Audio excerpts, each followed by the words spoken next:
pelo Superior Tribunal de Justiça, que aceitou as alegações dos advogados da empresa, no sentido de que a investigação teria sido iniciada ilegalmente por quebra de sigilo telefônico, em decorrência de denúncia anônima. De nada adiantou o juiz ter explicado ao Superior Tribunal de Justiça que o caso iniciou-se com o depoimento de um colaborador da Justiça e com os resultados de outra apuração policial.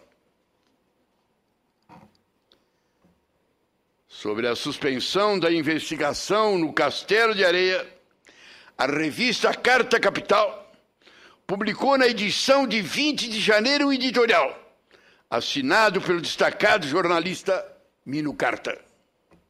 Abre aspas. Mais uma telha cai sobre a cabeça do juiz Fausto de Santos, da 6ª Vara Criminal de São Paulo, especializada em crimes contra o sistema financeiro nacional e lavagem.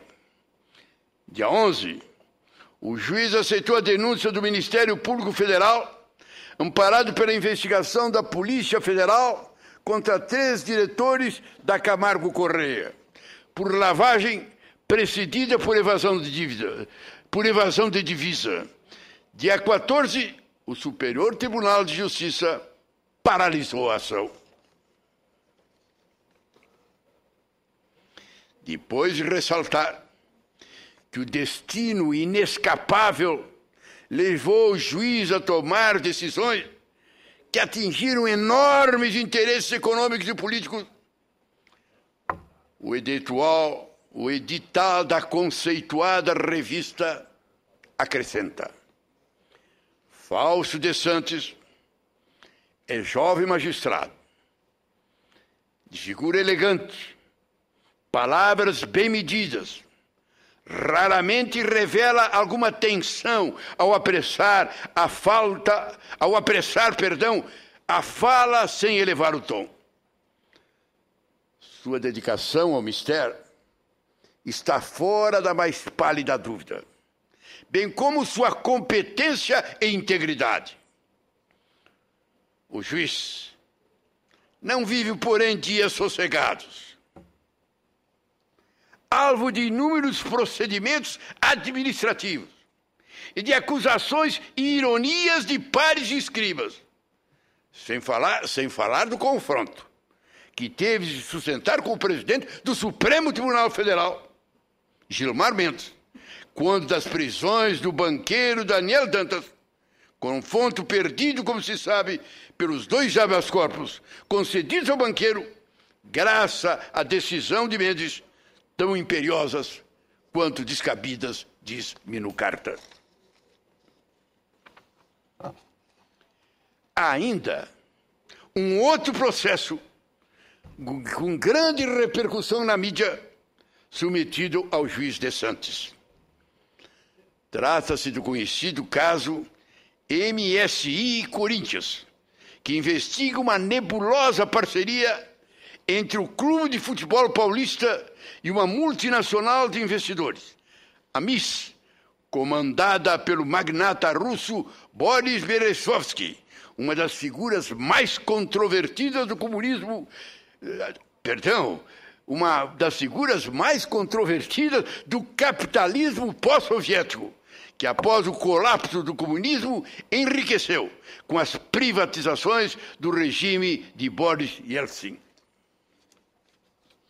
Cabe aqui um comentário, que é, na verdade, uma lamentação. No Brasil hoje, aparentemente, judiciário, legislativo e executivo não se debruçam mais sobre o essencial. O que se discute, por exemplo, não é o crime praticado, mas se as autoridades colocaram os carimbos corretos na página certa do processo. Ou seja, discute-se em muitos casos o acessório e não o principal. Pois bem, prossegue a procuradora Janice. Em julho de 2008, decretou-se a prisão dos investigados pela possibilidade real de orquestração e destruição de provas.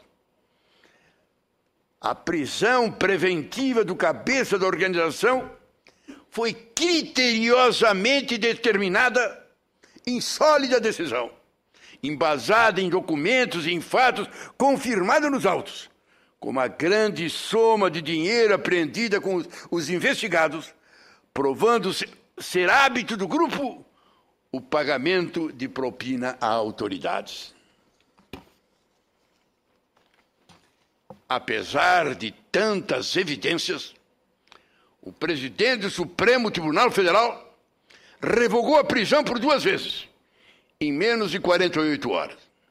Os fatos criminosos gravíssimos foram ignorados. Pateticamente, o plenário do Supremo Tribunal Federal referendou, entre aspas, o HC Canguru, aquele habeas corpus que pula instâncias, e voltou-se contra o juiz, mas sem anuência dos ministros Joaquim Barbosa e Marco Aurélio. Esse, aliás, o único leu, analisou minuciosamente as decisões do primeiro grau. E continua a procuradora.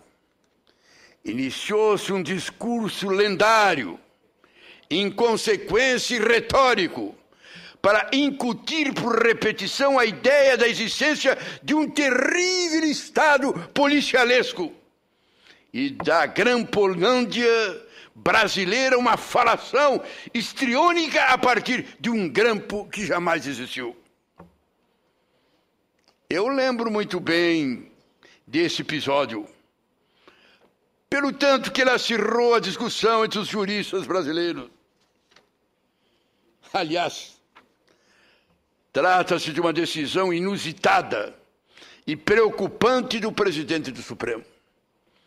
Um juiz de primeira instância mandava prender um cidadão e o presidente do Supremo revogava tal decisão em 2 oportunidades em apenas 48 horas.